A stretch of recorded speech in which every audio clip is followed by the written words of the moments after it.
Medieval peasants didn't have comfort, convenience, or second chances. What they did have were survival skills, quiet, clever, and sometimes strange. These weren't taught in books. They were learned by doing, failing, and trying again. These 7 skills kept people alive, day after day, year after year, and it all started with knowing how to find food when there was none at home.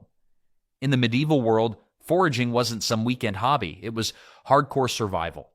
Everyday peasants roamed fields and forests, hunting for anything edible to keep starvation at bay. The average medieval peasant spent 3 hours daily foraging during growing seasons. Their mushroom spotting skills were so good they could find fungi in places Google Maps would miss. These weren't pleasant nature walks. They were desperate food hunts where empty hands meant empty stomachs. Wild greens were foraging gold. Dandelions, which we now poison with weed killer, were medieval superfoods. Peasants used every part: leaves for eating, flowers for drinks, and roots for medicine. If medieval peasants saw our perfectly manicured lawns, they'd think we'd lost our minds throwing away perfectly good salad. Berries were medieval candy bars in a world without chocolate. During peak season, skilled foragers could gather enough to last through winter. Some villages actually accepted preserved berries as tax payments when coins ran short. The original very complicated tax system. Mushroom hunting was literally life or death. One wrong pick and your family might be planning your funeral. Medieval mushroom identification was basically extreme sports before extreme sports existed. Children learned mushroom types before they learned to read, with grandma serving as the final quality control inspector. The original Food Safety Administration, just with more wrinkles and fewer clipboards. Acorns seem like squirrel food today, but they saved countless peasant lives during famines. The bitter nuts required days of soaking to become edible. During shortage years, some villages processed hundreds of pounds of acorns, turning squirrel snacks into human survival. The strict laws about foraging locations added extra danger. Most forests belonged to nobles or the church, and trespassing carried harsh penalties. Records from 1267 show a man fined 2 weeks' wages for gathering mushrooms in the Lord's forest. Imagine getting beaten up just for picking some mushrooms. Medieval lords were basically the original "get off my lawn" guys, except with dungeons instead of garden hoses. Peasants developed secret signals to warn each other about approaching guards. Specific bird calls or arranged sticks marked paths as dangerous. They passed down mental maps of safe gathering spots through generations, creating an underground foraging network long before social media made sharing locations cool. Foraging followed nature's calendar religiously. Spring meant wild garlic and tender greens. Summer brought berries and early mushrooms. Fall offered nuts and roots. Winter was survival mode, pine needles, bark, and whatever had been preserved from better times. This deep knowledge of wild foods wasn't just helpful, it was life insurance when crops failed. Of course, foraging was only one piece of the medieval survival puzzle. Medieval farming wasn't just hard work. It was a constant battle against hunger that required serious skill. For peasants, farming wasn't a choice. It was what kept death at a respectful distance. The 3-field system ruled medieval farming life. One field grew wheat or rye for bread, another grew peas or barley, and the third sat empty to recover nutrients. Each year, they rotated which field did what job. This simple system boosted food production by a third. Medieval farmers invented crop rotation long before anyone invented rotating tires. Timing meant everything. Plant too early and frost kills your seeds. Plant too late and drought withers your crops. A single missed week could slash harvest yields by 20%. One medieval farming calendar from the 1300s lists 36 specific planting dates based on saints' days and moon phases, showing just how precise peasants tried to be with their timing. The tools were shockingly basic. Wooden plows with metal tips scratched shallow furrows in the soil. Oxen pulled these plows at a crawl. These oxen moved with the speed of an elderly turtle with arthritis, but complaining wouldn't get your field plowed any faster. The plow itself was so valuable that some villages shared a single plow between 4 or 5 families, creating detailed sharing schedules that generated plenty of arguments. Seeds were precious beyond gold. Each spring, farmers carefully measured seed grain, knowing every handful planted meant less bread until harvest. Medieval farms expected about 4 times return on planted seeds. Modern farms get 20 times as much. Bad seed could mean starvation, so testing was serious business. Peasants would pre-sprout small amounts before committing to plant an entire field. Manure was farming gold. Peasants collected every scrap of animal waste, human waste, and food scraps. Medieval farms produced about 2 tons of manure per acre annually, roughly 1/5 of what modern fields need. Some villages had strict rules about who had rights to collect manure from roadways, with prime spots near taverns being particularly valuable.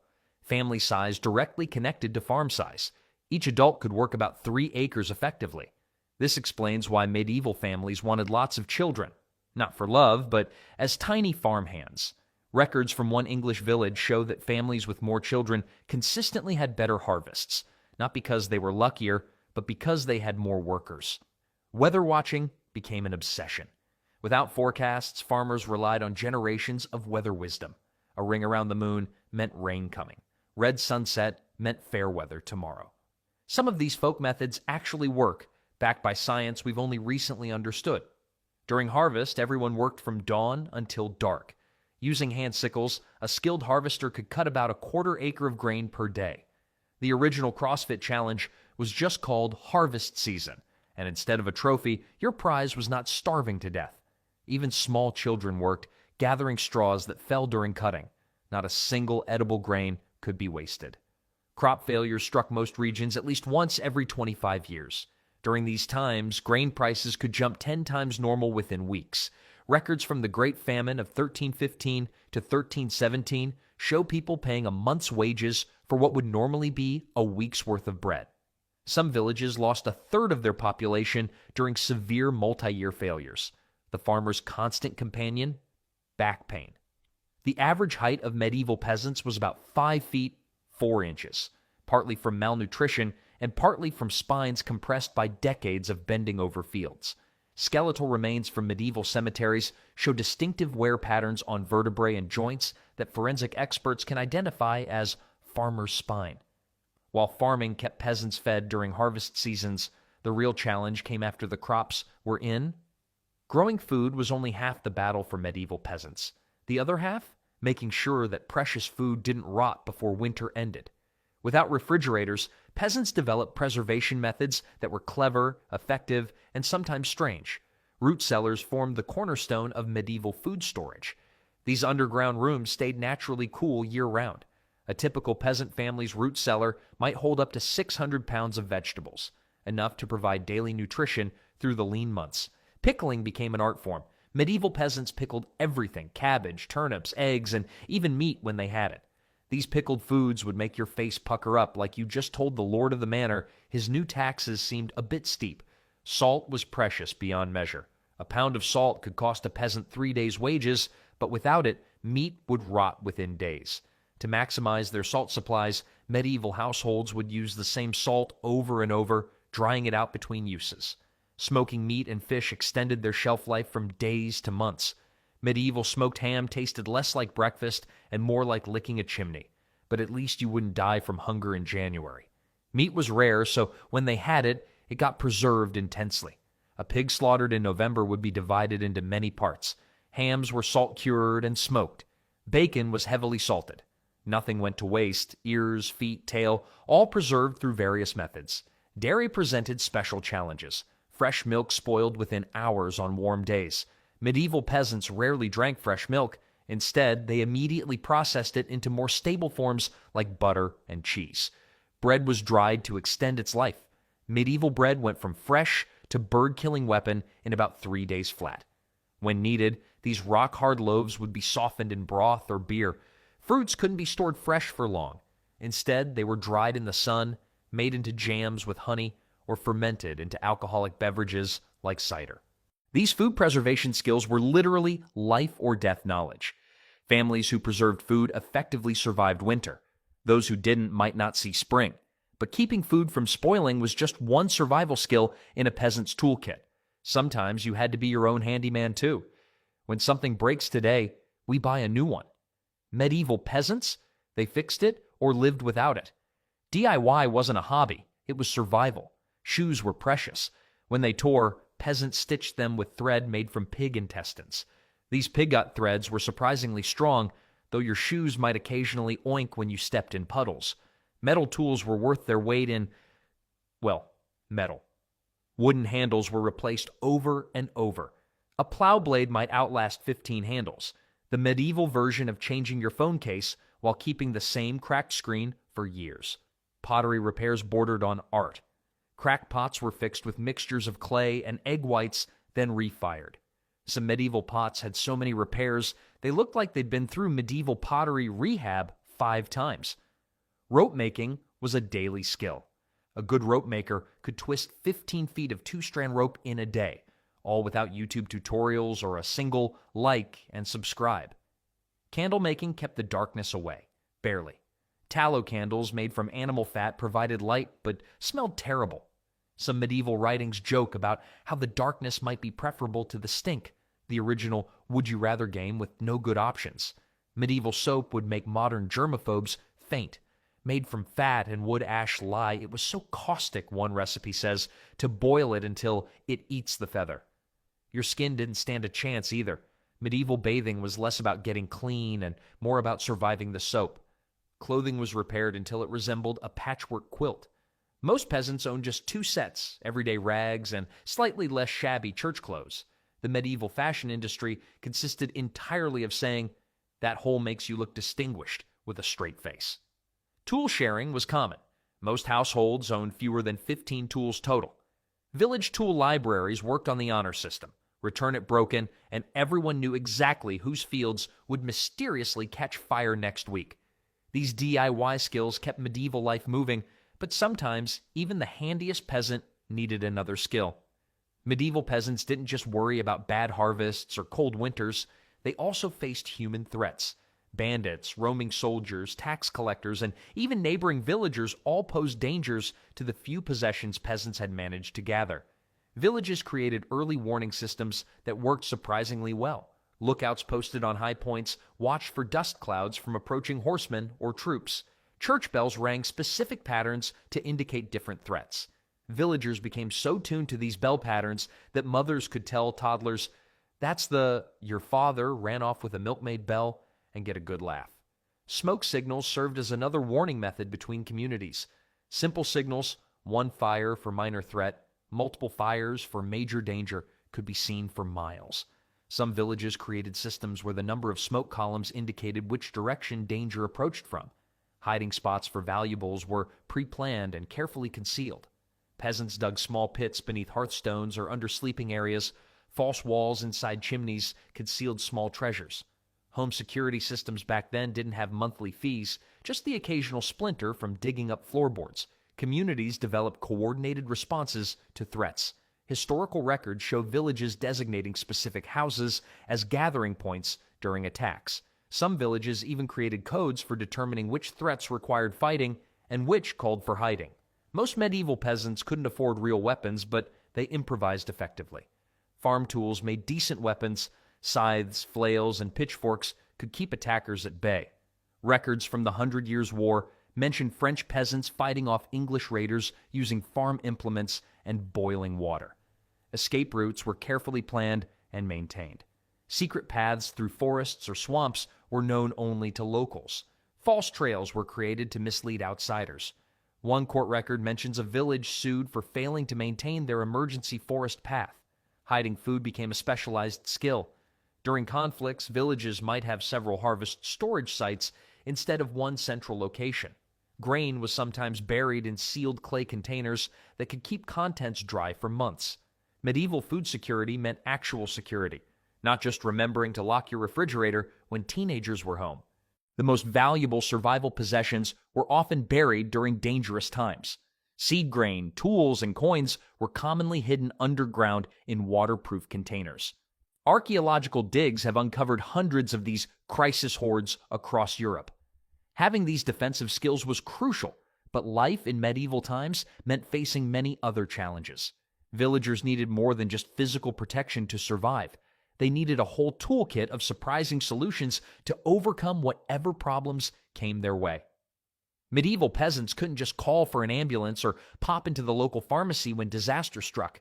They relied on a mix of folk remedies, herbal knowledge, and practical solutions that might sound strange today, but often contain surprising medical wisdom. Onion poultices led the charge against infections. When wounds started looking red and angry, medieval healers would chop onions, heat them slightly, and apply them directly to the infected area. Grandma's onion bandages might sound like a prank recipe from a middle school sleepover, but they actually worked. Modern science has confirmed that onions contain natural antibacterial compounds that can fight several types of infection-causing bacteria. Honey wasn't just for sweetening food, it was premium wound care. Records from the 1300s describe honey being applied to cuts, burns, and sores. Hospital accounts from medieval monasteries show honey being stored specifically for wound treatment. What medieval healers didn't know was that honey creates a harsh environment for bacteria while maintaining moisture needed for healing. Modern medicine has rediscovered this treatment, with medical-grade honey now used in hospitals worldwide.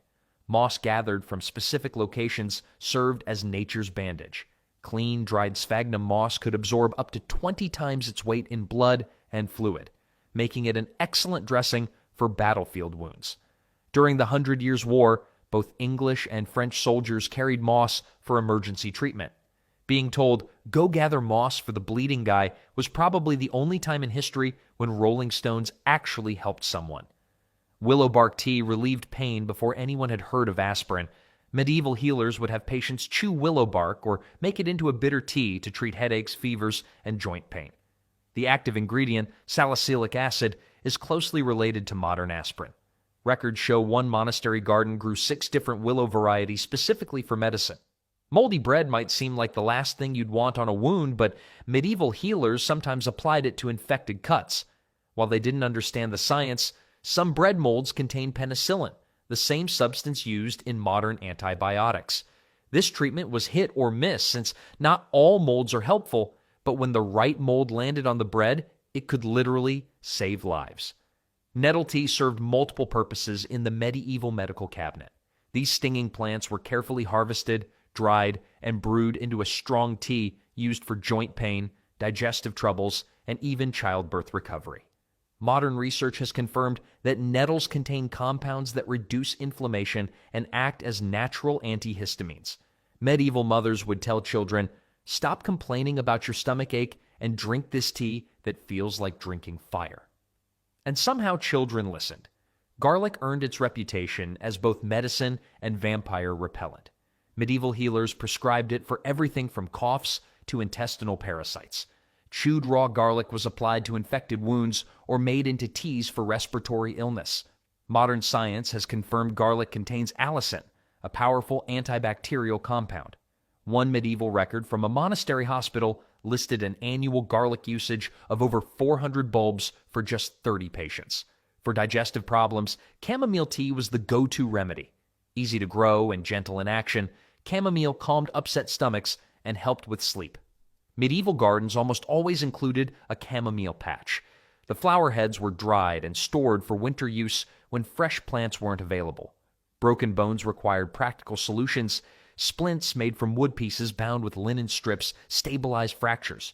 Clay mixed with egg whites created a primitive cast that would harden around the broken limb. Recovery rates were better than you might expect. Archaeological evidence shows many medieval peasants survived broken bones that healed well enough for them to return to hard labor. Birth complications were treated with surprising effectiveness using herbal remedies. Raspberry leaf tea helped with labor. Ergot fungus, while dangerous in large doses, was carefully used to stop postpartum bleeding. Recent analysis of medieval midwife manuals shows knowledge that was lost for centuries before being rediscovered by modern medicine. While medieval medicine gets mocked for bloodletting and strange potions, the everyday healing practices of village healers were often remarkably effective. Their knowledge of local plants and practical treatments saved countless lives long before germ theory or modern pharmaceuticals. These medical skills kept medieval communities going through illness and injury, but surviving also meant reading another kind of sign entirely. Medieval peasants didn't have weather apps or TV meteorologists. Instead, they developed an incredible ability to read nature's signals that would put many modern forecasters to shame. The sky itself served as their primary forecast tool. Red sky at night, shepherd's delight. Red sky in morning, shepherd's warning wasn't just a cute rhyme, it was serious survival advice. This saying actually has scientific merit. A red sunset often indicates stable weather approaching from the west. A red sunrise suggests moisture in the eastern sky, with rain likely moving in. Cloud patterns told detailed stories to those who knew how to read them. Small, puffy cumulus clouds meant fair weather would continue. Flat bottom clouds with fluffy tops indicated potential afternoon rain. Dark, low clouds brought immediate concern about heavy rainfall. Animal behavior served as another reliable forecast method. Cows lying down in a field was a sure sign of approaching rain. The medieval version of Doppler radar was just watching to see if your cow decided to take a nap. Birds flying unusually low indicated a drop in air pressure, often preceding storms. Astronomical signs were carefully observed. A halo or ring around the moon almost always predicted rain or snow within 24 hours. This phenomenon occurs when light refracts through ice crystals in high clouds, a reliable indicator of an approaching weather system. Joint pain became a famous weather predictor for good reason.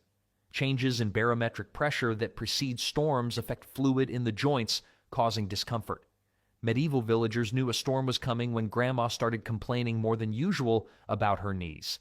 The original human barometer worked without batteries. Smoke behavior provided immediate forecasting guidance. When smoke from chimneys rose straight up, fair weather would continue. When smoke clung to the ground or moved horizontally, it indicated low pressure and likely precipitation. Plant responses gave additional forecast data. Certain flowers, like dandelions, would close their blooms hours before rain arrived. Pine cones would close in high humidity preceding storms and open in dry conditions. Tree leaves sometimes turn upside down when pressure drops and winds shift. The stakes for accurate weather prediction were incredibly high. In many regions, up to 75% of annual rainfall concentrated in just 3 to 4 months of the year. Timing the harvest around these patterns was essential. One sudden storm could destroy a year's work if grain was cut but not yet stored. Weather records kept by some monasteries show astonishing accuracy rates. One collection of prediction logs from the 1300s showed roughly 70% accuracy for next-day forecasts, a rate that would be respectable even today. These monks would have made excellent TV meteorologists, though their robes might have looked strange in front of the green screen. This weather wisdom wasn't just casual knowledge, it was vital information passed down with the same seriousness as any survival skill. Children learned the signs through songs, rhymes, and daily practice. These medieval weather reading abilities weren't just impressive, they were absolutely necessary for survival in a world where being caught unprepared could mean disaster.